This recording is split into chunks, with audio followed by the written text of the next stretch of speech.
Bien, señores, tenemos el placer de contar con el profesor Aníbal García Duvergé. Nosotros le hemos pedido al doctor Aníbal García que estuviera aquí porque uno tiene que tener, así como cuando hay una tormenta, hay que tener boletines regulares sobre el curso de esa tormenta. Y él es un alto dirigente del PRD. Ya viene enero, hay una convención que se habla de que no hay tiempo para prepararla.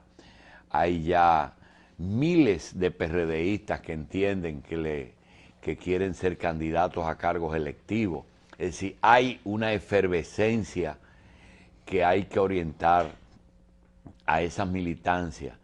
Entonces la pregunta es, doctor García Duvergé, ¿cómo está la cosa? Buenos días, mucho placer ¿Cómo está la con ustedes. familia? ¿Cómo andan las cosas en el PRD? Bien, primero, doctor, el PRD tiene dos tipos de convenciones, que son la convención ordinaria para elegir las autoridades del partido y la convención extraordinaria, que es para elegir los candidatos a regidores, a diputados síndicos y el candidato presidencial. En este caso, lo que estamos organizando Es la de las autoridades. es la convención ordinaria. Usted recordará, porque lo hemos dicho en varias ocasiones, en programas parecidos a este programa, y es que el Comité Ejecutivo Nacional, cuando aprobó la fecha de la convención, estableció una serie de etapas, de metas que había que cumplirse. Una de ellas es reestructurar los organismos, y eso lo estamos haciendo. Hacer la adecuación electoral, ya todo el mundo sabe que el PRD tiene sus estructuras, no se corresponden con la que tiene la Junta, entonces hemos decidido en dos aspectos fundamentales que las regiones municipales que nosotros tenemos se conviertan en las circunscripciones de la Junta Central Electoral, de tal manera, o sea, no las circunscripciones, las regiones municipales de nosotros están ubicadas básicamente por el nivel poblacional. Sin embargo, lo que hemos decidido en el marco de la resolución del Comité Ejecutivo Nacional es que las regiones sean exactamente las circunscripciones de la Junta Central Electoral. Esto quiere decir, por ejemplo, que en San Cristóbal... es el único partido que no tiene eso, ya los otros tienen. Así es. La Nosotros hemos tenido un retraso en asumir la adecuación electoral. Lo primero que lo asumió fue el Partido Reformista, sí, y posteriormente el PLD, y nosotros lo estamos asumiendo ahora. Y eso quiere decir, por ejemplo, que nuestra zona, que también son geográficas, pues la vamos a convertir en zonas electorales utilizando los recintos de la Junta Central Electoral.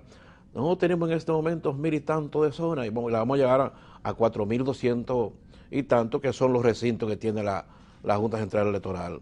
¿Y esas elecciones entonces, para cuándo deben de ser? Y entonces, doctor, para terminar esta parte que son fundamentales, entonces la estructura básica donde se organizan los militantes, donde sale el padrón, serán los comités de base electoral. Hace un tiempo teníamos los comités de base social, que afectivos, como se le llama en estos momentos, pero no, hemos decidido hacer los comités de base electoral que tienen que ser formados de 8 a 15 miembros, pero que tienen que pertenecer al mismo colegio electoral. Esa es la etapa, y ahí entonces surge... Es decir, que la unidad más pequeña va a ser una mesa electoral, lo que corresponde a una mesa electoral. No, la unidad más pequeña va a ser el comité de base electoral que se forman en un colegio electoral. Y en ese colegio electoral, ¿cuántas mesas ¿cuántos comités de base puede haber? Depende del tamaño del colegio. Hay colegios que normalmente tienen entre 400 y 500 electores. Depende de ese tamaño y además de la influencia que tengamos nosotros en ese colegio. La meta, lógicamente, de nosotros, visto que la competencia es entre dos partidos, la meta es tener el 50% más uno de los electores de ese colegio. Usted le dice colegio a las mesas, porque así es que se llaman. Perfecto. Todas esas mesas juntas, ¿dónde irían? ¿Al municipal? Los colegios van a los recintos. Al recinto. Sí, a los recintos. Y entonces los recintos fueron que serían zonas electorales, van entonces a lo que es el comité municipal. Profesor, entonces, ¿cuál es el punto de diferencia? Porque lo que se percibe, no lo que es, sino lo que uno percibe, lo que no somos PRDistas, que hay un sector que no quiere que realmente sea muy rápido ese evento, porque no tiene los controles, y si abre el partido a la otra tendencia, como que pueden perder las posiciones que ustedes tienen ahora. Eso es lo que se percibe. Ese plan operativo que definimos para cumplir con la decisión de la resolución del Comité Ejecutivo Nacional ha sido públicamente expuesto, lo saben todos los dirigentes, de manera que lo único que tienen es que integrarse en sus respectivas demarcaciones. Y ahí están presentes en los municipios, en la zona, en la provincia, lo que pertenecen a las diferentes corrientes internas que tiene el partido, sin exclusiones. Lo que ocurre es que hay sectores que ciertamente están boicoteando el proceso. Y lo lo boicotean de dos formas, yo le voy a decir por qué. Lo boicotean primero con su no participación, y lo boicotean también cuando deciden embargar las cuentas del partido, que impide que se usen los recursos para poder desarrollar el plan operativo que nos llevaría a la convención que aprobó el Comité Ejecutivo Nacional, que debe iniciarse en febrero. Pero es sencillo, la gente sabe que decir que mayoría, decir que tiene fuerza es una cosa por medio de comunicación, pero demostrar que tiene fuerza en un proceso convencional ya es otra cosa. Y evidentemente que el compañero Miguel Vargas, por el apoyo que tiene, así, por sectorialmente, se lo quiero expresar, quien tiene la mayoría en el PRD de alcaldes, de directores municipales, de presidente del partido, de los frentes de masa, de los diputados, evidentemente que tiene que tener la mayoría de la base. Y si lo institucional tiene la mayoría, ¿por qué se escarcea tanto con la fecha? Pero la fecha está definida, doctor. Le hemos dicho que se definió iniciar el proceso el 23 de febrero, y hemos dicho que elaboramos el plan, y hemos dicho que todo el proceso indicaba que a noviembre nosotros debíamos tener ya casi concluido lo que sería el padrón general de militantes, y hemos dicho también que unas tras otras embargan las cuentas para impedir que el partido tenga acceso a los recursos que permita operar ese plan. Pero aún en esas circunstancias, yo quiero decirle, aún en esas circunstancias, la decisión que tiene la dirección del partido es cumplir primero con un padrón que habrá de ser de los militantes del partido. No habrá convención de un padrón abierto, en primer lugar porque está demostrado que eso contamina los procesos, y en segundo lugar porque es antiestatutario. Los estatutos establecen que el padrón para elegir y ser elegido. 6 meses para organizar ese padrón. No, nosotros pensamos que si comienzan en febrero, sí. ¿Cuándo debe estar listo? No, en febrero lo que inicia es el proceso convencional. ¿Convencional? Sí, el Comité Ejecutivo aprobó que esas convenciones sean escalonadas. Y nosotros vamos a hacer, justamente la vamos a hacer así. Lo que la comisión política tiene que aprobar son dos cosas. Primero, la comisión organizadora, y estoy convencido que si no a final de mes, al inicio de diciembre, habrá de formarse la comisión organizadora. La comisión organizadora habrá de recibir de la comisión conjunta que nosotros dirigimos a qué nivel van la ejecución de las resoluciones del Comité Ejecutivo Nacional, incluyendo el padrón general de militantes. Y entonces nosotros pensamos que ya para el inicio aún en las circunstancias que planteamos, ya para el inicio de febrero, algunos plenos, algunos eventos que tienen que ver con la convención, sí se pueden celebrar. Yo quiero decirle que la convención se inicia primero con la ejecución de estas resoluciones, y segundo, cuando se forma la comisión, también es un paso a la convención. Y el 23 de febrero, evidentemente, que ya en el aspecto eleccionario, nosotros iniciamos lo que es el proceso convencional, de manera que aquellos que dicen que habrá convención, a la buena o a la mala, no tiene que ser a la mala, si a la buena se puede. Lo que estén convencidos es que a partir de esa fecha sabrá quién tiene la mayoría significativa en el Partido Revolucionario Dominicano. Miguel gana la convención, si es en febrero, si en el marzo, y si hubiera sido en noviembre. ¿Cuál es la fecha en que usted entiende que el PRD tendrá sus autoridades electas? Autoridades, no convención para cargos electivos. Nosotros al mes de agosto... Terminado. Sí. Miren, los interferentes que se han producido dice que necesariamente el desarrollo del proceso el lesionario escalonado, como establece la resolución del Comité Ejecutivo Nacional, se va a llevar un par de meses. Y nosotros pensamos que ya julio, agosto, por ahí, nosotros hemos electo toda la... Y para lo otro que hay, usted no se imagina la desesperación que hay de parte de los miembros del partido por comenzar a meterse en el problema de cargos electivos. ¿Cuándo ustedes estiman que eso va a estar listo? ¿El otro año, en el 15? Yo pienso que tan pronto pase la convención ordinaria, debe iniciarse lo que es la convención extraordinaria. Porque esas son las herramientas que utilizan para la convención ordinaria, son las mismas que se utilizan para la convención extraordinaria. Profesor, ¿hasta dónde realmente es imposible acelerar ese proceso o hasta dónde es necesario? El proceso no se puede acelerar porque no se puede violentar lo que son las resoluciones del Comité Ejecutivo Nacional. Y lo saben los otros. Pero tienen que saberlo porque si ciertamente ellos boicotean la convocatoria de los organismos, tienen los mecanismos para informarse y además esas resoluciones todas fueron publicadas en los medios de comunicación. ¿Qué quieren entonces la otra facción, fuera de boicotear? Fundamentalmente, pienso que hay dos tipos de actitudes. Sí, uno, que quieren sepultar con ello al Partido Revolucionario Dominicano, que visto que están en el ocaso de su vida orgánica, también quieren destruir al PRD, cuando debieron crear las condiciones para que este PRD se siga fortaleciendo. Y los otros... ¿Pero eso es suicidio político? No, porque pudiera ser suicidio para lo que todavía tienen tiempo, pudiera ser, pero para el que ya entiende que terminó su carrera política, eso es el egoísmo más grande que puede existir, pero de eso está lleno el reino de los cielos. Entonces, y otro sector me luce que vista el crecimiento que está teniendo el compañero Miguel Vargas y el fortalecimiento del partido, entonces sus actitudes solamente cascarear para cuando se integren poder hacer lo que siempre se ha hecho en el PRD y que el compañero Miguel no está dispuesto a hacer, es sentarse y olvidarse de que son las bases del partido quien tiene que seguir la suerte de la organización. Bien, eso es lo institucional y lo que dicen las posibilidades. Vamos entonces a hacer una pausa con el profesor Aníbal García Duvergé para entrar en otro tipo de consideraciones,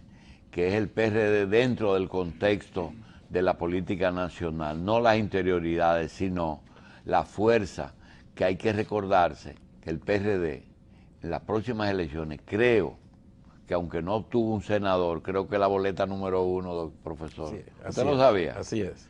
Ese es un milagro. Así. Vamos a una pausa. El profesor Aníbal García se ha caracterizado siempre por a veces decir cosas que inclusive pueden chocar contra los intereses de su propio sector.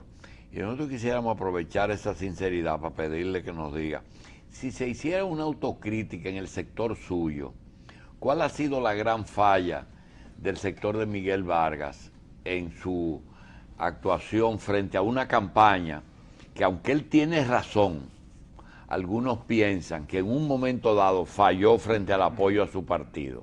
Me refiero de que le decía antes de la pausa que ustedes serán el número 1 en la boleta, pero si va al Congreso no encuentra un senador PRDista, cosa que es un misterio. Realmente, ¿cuál ha sido la falla de esta administración de ese partido?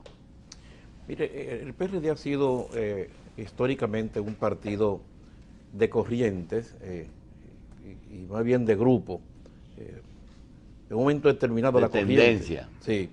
Sí, pero la tendencia se parece mucho a las corrientes, un liderazgo, a veces hay diferencia en términos estratégicos y matices ideológicos. Sin embargo, eso no le ha hecho tanto daño al PRD, más bien lo ha fortalecido. Eso es bueno. Más bien lo ha fortalecido. Ahora, los grupos sí han gravitado de manera negativa en el seno del partido. Y hay que decir que el PRD nunca ha dejado de ser el partido mayoritario aquí en el país, en la República Dominicana. Cuando el PRD ha perdido elecciones, nunca ha perdido esas elecciones porque no ha tenido el apoyo de la mayoría del pueblo dominicano. La ha perdido fundamentalmente porque hacia lo interno se han producido crisis, acontecimientos que lo debilitan. Eso ocurrió con Jorge Blanco y Magluta. No, pero ocurrió con Bossi Peña Gómez, recordemos que nosotros pudimos ganar las elecciones en 74, y sin embargo Juan Bosch se va del partido en 73, y posteriormente ganamos las elecciones, y en un momento en que el Partido Reformista prácticamente no se podía soñar que podía volver al poder, desacreditado con el lastre de la persecución, del destierro y los crímenes que ha cometido ese gobierno. La confrontación entre José Francisco Peña Gómez y Jacobo Magluta permitió que el Partido Reformista volviera al gobierno, y peor aún, permitió que un partido que en el 78 había sacado 17.000 votos, en el 90 pasara a ser la primera fuerza política, que ganó las elecciones, y Balaguer le quitó las elecciones al Partido de la Nación Dominicana en ese momento. Pero si usted suma lo que fueron el apoyo que recibió Jacobo Magluta y el apoyo que recibió José Francisco Peña Gómez, el PRD fue el partido número uno, porque juntos evidentemente ganaban las elecciones. Y luego había un proceso, en el 94 todo el mundo sabe que fue un fraude colosal, y ya en el 96 hubo que unirse el Partido de la Liberación Dominicana, el Partido Reformista, para poder derrotarlo. Y ya ustedes saben, la victoria alcanzada en el 98, no hubo crisis, ganamos todos los senadores, ganamos en el 2000, y la derrota en el 2002 ganamos de manera también abrumadora, y en el 2004 la derrota, todo el mundo sabe, que producto de la crisis entre dos liderazgos importantes, que fue, y esta lucha, esta crisis, sí nosotros podemos decir que no fue grupal, que fue hasta cierto punto principista, porque fue cuando se impuso la reelección, y ya tuve definitivamente, asumiendo lo que fue un aspecto casi doctrinario, diseñado en el marco estratégico por Peña Gómez, pues se opuso a esa parte y perdimos las elecciones. Pero a partir de ahí, de ese momento, ahí se sembró la semilla grupal, y eso gravitó en el 2008, que pudimos ganar las elecciones, definitivamente. Pudimos ganar las elecciones en el 2008, y no las ganamos fue porque los grupos interfirieron, los grupos internos interfirieron para ello. Y eso pasó en el 2010, y evidentemente que pasó también en las elecciones pasadas. En las elecciones pasadas hay que decirle que era tal el desgaste que tenía el Partido de la Liberación Dominicana, y tanto la fortaleza del PRD, que hubo un sector que pensó que iba a ganar solo, y entonces en política es muy difícil que los líderes se suiciden. Y evidentemente que eso pasó en el proceso, donde a pesar de que la convención fue contaminada, en donde a pesar de que el presidente del partido, que era dueño de la dirección del PRD, evidentemente, que en términos de PRDista nadie puede sacarle un 10%, hay que decir eso, a pesar de eso proclamó al candidato, se hizo una propuesta de carácter unitario, y no fue posible esa integración, porque los mismos sectores que hoy boicotean la unidad del partido fueron los mismos que impidieron que dirigentes importantes del PRD, que querían integrarse a hacer campaña activa, tuvieran una participación tímida en el proceso. Profesor, mira, en el día de ayer, un ingeniero, hechura de Leonel Fernández, un hombre que él se le debe, hasta su vida, a Leonel Fernández, su fortuna, una de las más grandes del país, acusó a otro ingeniero de que el otro se enriqueció con Leonel y que era un mal agradecido. Félix Bautista, Manuel Estrella. Usted acaba de hacer una afirmación que nos recordó eso, diciendo que muchas candidaturas y muchos triunfos fueron boicoteados por PRDistas. Hay gente que está en su casa diciendo, pero mira, Aníbal está diciendo algo, y el primero que boicoteó el triunfo de Hipólito fue Miguel. ¿Es así? No, de ninguna manera.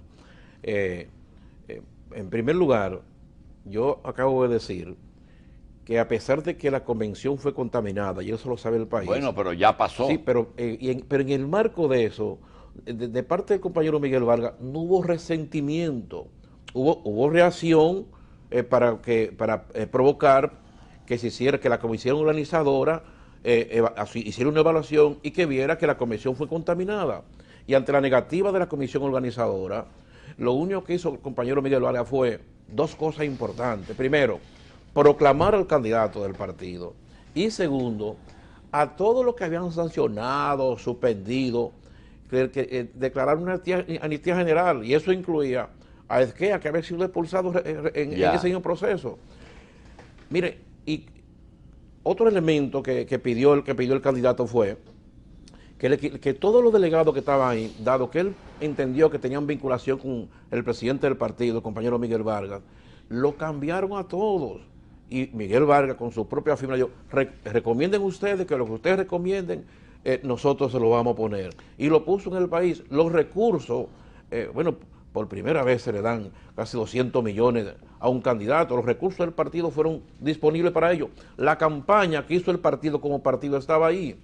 Lo que no hubo, amigo Julito, fue la integración de los dirigentes del PRD a la estructura de la campaña, porque quien tenía ese poder para incluir no era el presidente del partido, era el comando de campaña. Entonces, entendían que hacer eso era propiciar espacio político que ellos no estaban dispuestos a entendimos. Y segundo, más importante que eso, mire, se firmó un acuerdo de integración donde usted ganó, presidente Miguel Vargas, usted va a dirigir la campaña. Eso no ocurrió nunca. Es más, en mi caso particular, que dirigí lo que fue la integración y la dirección operativa, quiere decir lo que tiene que ver con la operación la operatividad de la campaña, llegamos a un acuerdo un día y a los 3 días me llamaron para decir, no, ese acuerdo no va, y no fue posible definitivamente integrarse. De manera que de parte del compañero Miguel, sabiendo que la victoria del partido era de mucha trascendencia, porque eso significaba las posibilidades definitivamente de que el PLD no siga gobernando, y salieran a relucir todos los actos de corrupción que ha hecho el PLD, pero que este gobierno definitivamente ha tapado. Profesor, todo el mundo sabe que en todos los partidos hay tendencia y hay sectores que tienen diferentes formas de ver y de hacer las cosas. El PLD no es una excepción. Todo el mundo sabe que hay el grupo de Danilo, todo el mundo sabe que hay el grupo de Leonel. Eso no es un secreto. Así es. Sin embargo, a nadie se le ocurre, le pasa por la mente, que el PLD va a pelear entre sí, porque esas son personas que saben que la unidad es lo principal. Y mira, hay profundas diferencias, pero el que esté contando y soñando con que Danilo y Leonel van a pelear, que duerman para otro lado. Sin embargo, el PRD sabe que la unidad es lo único que le va a dar el poder político. Lo sabe, pero sin embargo, Miguel Vargas cree que la posibilidad de él llegar al poder está depositada en Leonel Fernández, e Hipólito Mejía cree que su posibilidad está basada en Danilo Medina. Y está haciendo todo lo posible por boicotear la gestión de Miguel y viceversa. Miguel no quiere a Hipólito en el partido ahora. ¿Usted coincide conmigo? Mira, hay que decir que el PLD de ayer no es el PLD de hoy. No, ni el de mañana. El cuestionamiento que a Leonel no se le podía hacer cuestionamiento en términos de liderazgo y control que tenía en el PLD. Eso no es el caso de hoy. Y el caso de hoy es definitivamente que el presidente de la República quiere asumir el liderazgo. Y la crisis y la contradicción se expresa que nadie se pensó, y yo leí por los medios de comunicación ayer, que un senador del PLD sometiera a un diputado del PLD a la Suprema, de manera que esos son acontecimientos que difícilmente hasta alguien por ahí podía predecir. Pensar que se iba a pasar. Y miren, yo quiero decir lo siguiente, quien propicia la unidad, quien sabe que la unidad es importante para ganar las elecciones, es el compañero Miguel Vargas. Y la propicia de la siguiente razón. Primero, el PRD hay que organizarlo, porque el PRD no puede seguir siendo el partido mayoritario y seguir perdiendo elecciones por falta de una organización electoral. Aquel sector boicotea esa parte organizativa porque siempre ha sacado beneficio de la crisis, siempre ocupa en primera plana y siempre acuden los elementos de negociación. Miguel Vargas piensa que la disciplina es fundamental, porque si no hay disciplina, definitivamente no es posible que un ejército sin disciplina pueda alcanzar victoria. No es ser el partido número uno, ciertamente, Julito, que lo hemos sido en los últimos 3 procesos, es tener la capacidad de ganar las elecciones. Y eso es con disciplina, con organización y fundamentado en eso la unidad. Y mira, el PRD tiene una parte fundamental que tiene que ver con la unidad, y es lo que se llama el porcentaje de participación. En el PRD el que ganó no ganó totalmente, como que el perdió no perdió totalmente, de manera que si usted, por ejemplo, aspira a síndico, aspira a alcalde, y usted alcanza el 40% en ese proceso, usted tiene el 40% de la participación. Y si usted aspira a presidente del partido y saca el 30%, usted tiene el 30% de participación. Y ese es el fundamento de la democracia. La unidad para el compañero Miguel Vargas es fundamental para ganar las elecciones. Bien. Nosotros necesitamos la integración, pero tiene que haber un orden, tiene que haber un principio, tiene que haber una política, organización, disciplina como fundamento de la unidad. Bien, vamos a dar las gracias al profesor Duvergé. Dijo algo, que no es posible que el partido que cuente con mayor votación como partido político siga perdiendo. Yo le voy a dar una humilde opinión para despedirlo, decirle que ahora en esta época en que el género se está haciendo tan popular y que los derechos de las mujeres están haciendo valer, yo creo que el PRD tiene que dejar de ser tan feminista, porque el PRD quien lo están gobernando es las mujeres, y hacerse un poco más machista, porque eso quien lo gobierna es Carolina y Angelita, y mientras el partido esté gobernado por las mujeres de los 2 presidentes, no se van a poner de acuerdo. El 52% de los electores son mujeres, de manera que sí, está bien. Si ese es el criterio que gobiernan las mujeres. Está bien, ¿verdad? Bien, señores, nos vemos esta tarde a las 5:30 en la tarde online.